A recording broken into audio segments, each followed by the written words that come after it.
Hey everyone, I'm back with another update. In this episode, I'll cover the Saudi Crown Prince's visit to the White House, anti Islam protests, drug cartels, immigration related news, tariff talk, updates from the FBI, the Epstein Files, and changes with the SNAP program. Of course, I'll end with the noteworthy tidbits. Saudi Crown Prince Mohammed bin Salman visited the White House for the first time in 7 years, a trip marked by elaborate pomp despite not being a full state visit since the Crown Prince is not the head of state.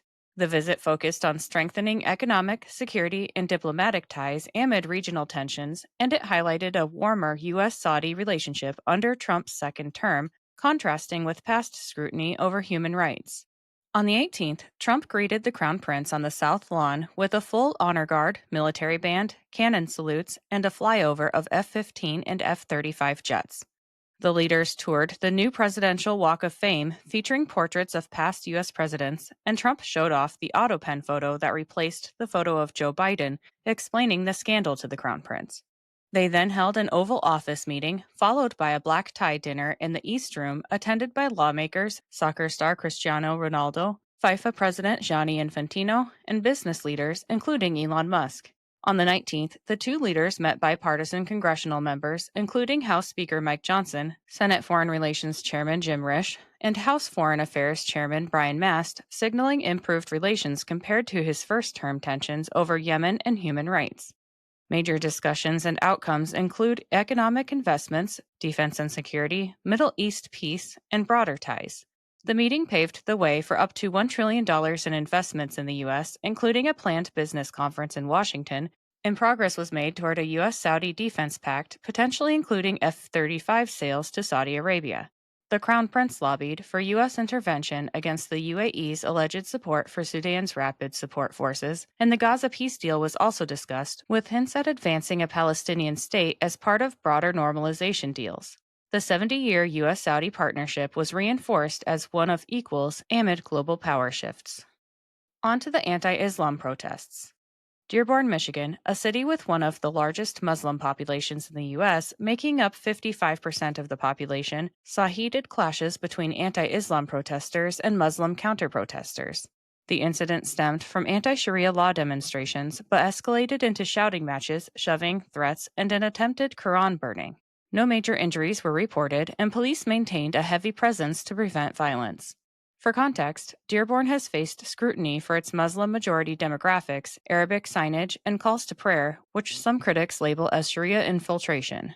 Earlier in 2025, Mayor Abdullah Hammoud, a Muslim, sparked controversy by telling Christian minister Ted Barham he was not welcome in Dearborn after Barham objected to honoring a pro-Hezbollah journalist with a street renaming. Hammoud later clarified the city embraces all faiths, but the remark fueled accusations of anti-Christian bias. Michigan GOP gubernatorial candidate Anthony Hudson initially planned an American crusade against alleged Muslim takeover and Sharia law, but after visiting mosques and meeting Muslim leaders, shifted to a unity march, criticizing the mayor for not respecting Christians but rejecting Sharia fears as misleading. Far-right activist Jake Lang led a separate Christian march on Michigan Avenue, waving banners like Americans Against Islamification and declaring Jesus Christ is King of Dearborn and America is a Christian country. Lang attempted to burn a Quran and slapped it with bacon, a deliberate provocation given Islamic prohibitions. Counter-protesters quickly intervened, knocking the Quran from his hands. Muslim residents and pro-Palestinian activists outnumbered the protesters, surrounding them and chanting Allahu Akbar. Lang spray-painted the word cuck on Hudson's campaign bus, accusing him of selling out to Muslims. Journalist Cam Higbee was pepper-sprayed and assaulted by Antifa, and someone who identified themselves as Muslim told Cam he hopes he gets Charlie Kirked. Dearborn police refused to take a report of the assault, and in the aftermath, protesters marched to Dearborn City Hall for a council meeting. Public comments were dominated by Muslim and Antifa voices, filling 9 out of 10 slots, with Lang being escorted out after disruptive remarks. In other Muslim-related news, Texas is reportedly adding 2 mosques per month, but Governor Greg Abbott officially designated the Muslim Brotherhood and CAIR as foreign terrorists and transnational organizations. Let's switch to news pertaining to drug cartels. War Secretary Pete Hegseth announced the 21st strike on narco-terrorists trying to bring drugs to Americans, with at least 80 people killed from all these strikes so far, and President Trump confirmed that he told State Secretary Marco Rubio to inform Congress about these strikes, which Rubio did. Trump clarified that they don't need to get approval from Congress to conduct these strikes, but he thinks it's a good idea to let them know. Secretary Rubio designated Nicolas Maduro's Cartel de los Soles as a foreign terrorist organization, explaining, "The group has corrupted the institutions of government in Venezuela and is responsible for terrorist violence conducted by and with other designated FTOs, as well as for trafficking drugs into the United States and Europe." President Trump said he would strike inside Mexico to take out the cartels and narco terrorists, making it clear that his administration knows the addresses of every drug lord. Trump also said he's been in communication with Mexico regarding this and that they know he's unhappy about the situation. Mexican President Claudia Sheinbaum expressed her unhappiness as well, saying Americans will not kill inside Mexico. However, she doesn't seem to care to solve the problem herself. Shifting to immigration-related news. The immigration enforcement operation in Charlotte, North Carolina started out with a bang, with Border Commander Greg Bovino announcing that 81 arrests were made in roughly 5 hours. Bovino also clarified that many of the people arrested had significant criminal immigration history. DHS says they are targeting criminal illegal aliens in order to protect Americans. The operation is part of the Trump administration's broader push for mass deportations targeting individuals suspected of immigration violations, with officials emphasizing those with criminal histories like robberies, assaults, DUIs, and child-related offenses. Charlotte was selected due to high caseloads in areas like child abuse and trafficking, according to DHS Secretary Kristi Noem. Arrests didn't slow down after the first day, with over 130 detained within the first 48 hours and over 250 detained statewide by the third evening.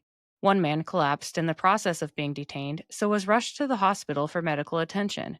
It was found that he collapsed due to a panic attack, and at the hospital he attempted to escape by climbing into the ceiling tiles of the hospital bathroom. Law enforcement apprehended the man again inside the ceiling. DHS described all detainees as having violated immigration laws, but advocacy groups like Siembra NC reported many were non-criminal workers and families, not the violent criminals emphasized by officials. Agents were spotted in unmarked vehicles, leading to complaints of aggressive tactics like breaking car windows, and protests erupted, including one where a demonstrator dressed as the Statue of Liberty was briefly detained. In other immigration-related news, Florida State Highway Patrol has arrested about 6,200 illegal aliens, and the U.S. Supreme Court will soon rule on President Trump cracking down on asylum seekers.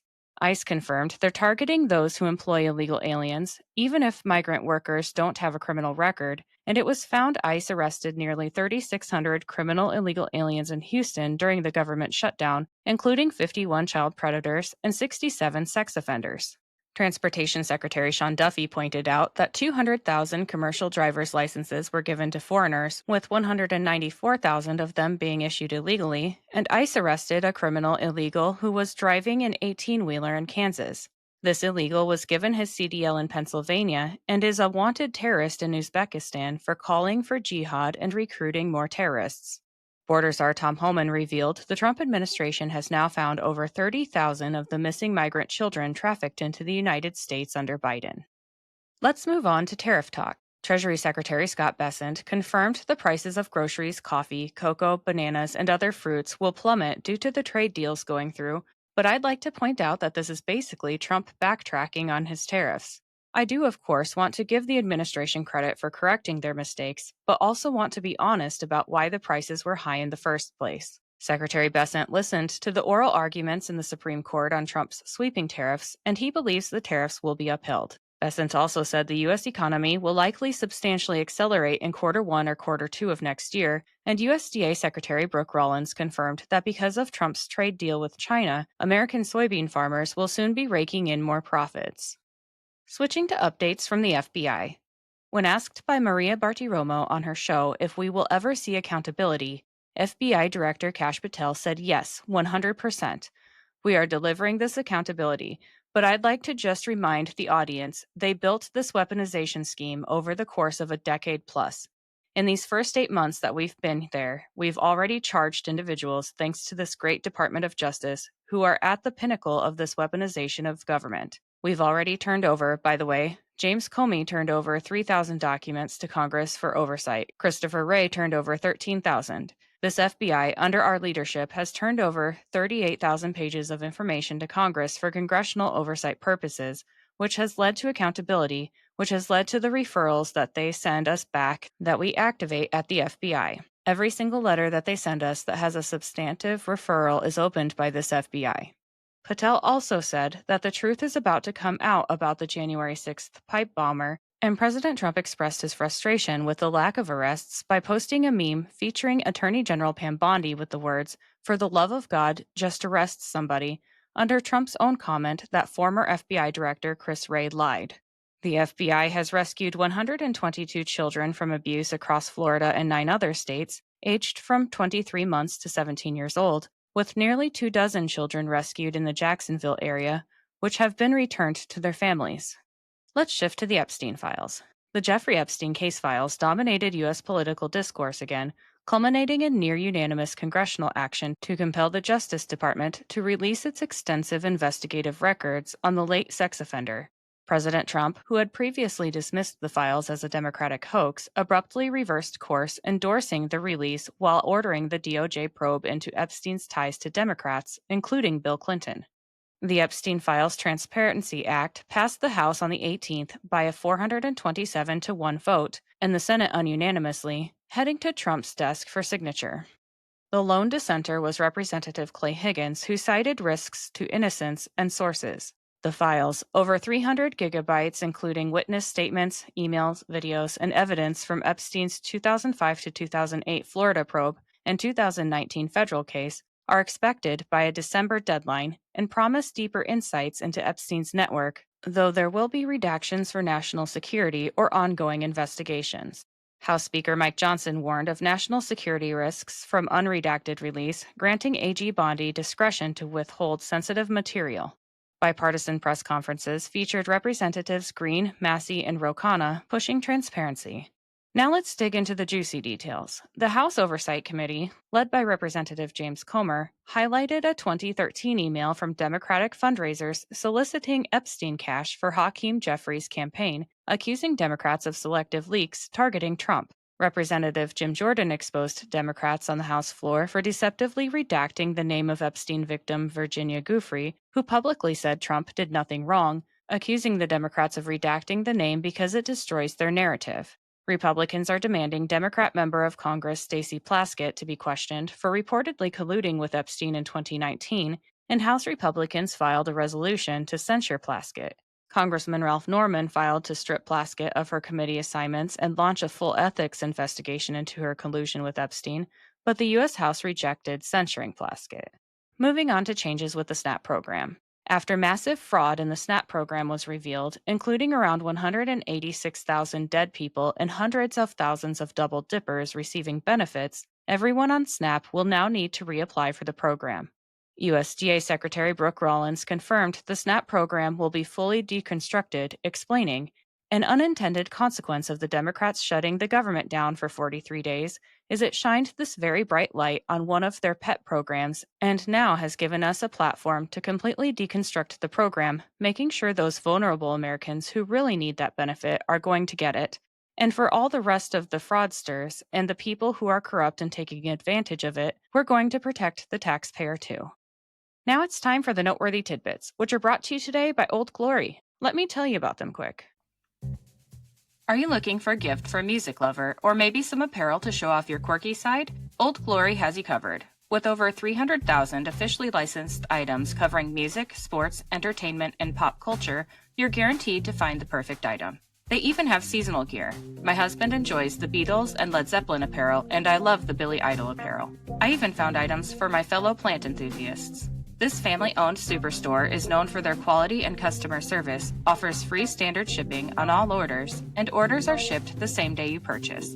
My discount code gives you 15% off your entire order, and it's currently the best deal available. Just visit oldglory.com and enter in my promo code JADE, that's JADE, at checkout. All right, let's get back to the tidbits. President Trump endorsed Emilio T. Gonzalez to be the next mayor of Miami, Florida. UN Ambassador Mike Waltz and Nicki Minaj delivered remarks about the extermination and persecution of Christians in Nigeria. President Trump revealed he's in private talks with Democrat lawmakers to gut Obamacare to give money directly to the people instead of big insurance. According to CBS, 60% of Americans disapprove of how Democrats handled the government shutdown, and according to a YouGov poll, Americans believe Republicans won the federal shutdown battle by 33 points. What's worse is that CNN revealed that Senate Minority Leader Chuck Schumer wanted to keep the government shut down until after Thanksgiving, but thankfully, air travel in U.S. airports are 100% back to normal just in time for the holidays. Counterterrorism official Sebastian Gorka revealed that 403 Muslim jihadis have been killed in Africa and the Middle East since President Trump took office. David Richardson resigned from his position as acting head of FEMA with no single cause to his resignation given. However, multiple outlets point to a combination of factors, including criticism over his delayed and low-profile handling of the deadly floods in central Texas, and internal frustrations due to his inaccessibility and lack of experience. The United Nations Security Council voted in favor of the President Trump-chaired Board of Peace to ensure peace in Gaza. According to Axios, Senator Ted Cruz is laying the groundwork for a 2028 presidential campaign. President Trump announced he will be strongly endorsing against any state senator or House member from Indiana that votes against the Republican Party by not allowing for redistricting for congressional seats, and Trump picked Senator Rod Bray as his first person to campaign against. The Florida Redistricting Committee will be meeting in a couple of weeks on redrawing the 2026 House map, and an activist judge overturned Texas' new 2026 congressional map, ordering the state to use the old map. Governor Greg Abbott will be appealing to the Supreme Court to uphold the new map. Graphite Creek in Alaska, the site of a mining project accelerated by President Trump, has been found to contain rare earth elements, which will reduce reliance on China for those products. President Trump and Homeland Security Secretary Kristi Noem entered the U.S. into a partnership that will surge icebreaker ship production between U.S., Finland, and Canada, asserting dominance over China and Russia. Former Democrat New Jersey Mayor Andrew LaBruno was arrested for sexual assault on a minor he met online. Zohran Mamdani stated things in New York City can't be free like he promised, and asked his supporters for more money to fund his transition into his new position after already raising $1 million. In other Mamdani news, Trump announced a meeting between the two may happen soon. That's all I have for today. I'll be back with another update soon. Until then, please like, subscribe, and share this podcast, and follow me on Instagram and X at Shades of Jade Pod. Thank you for listening and have a great day.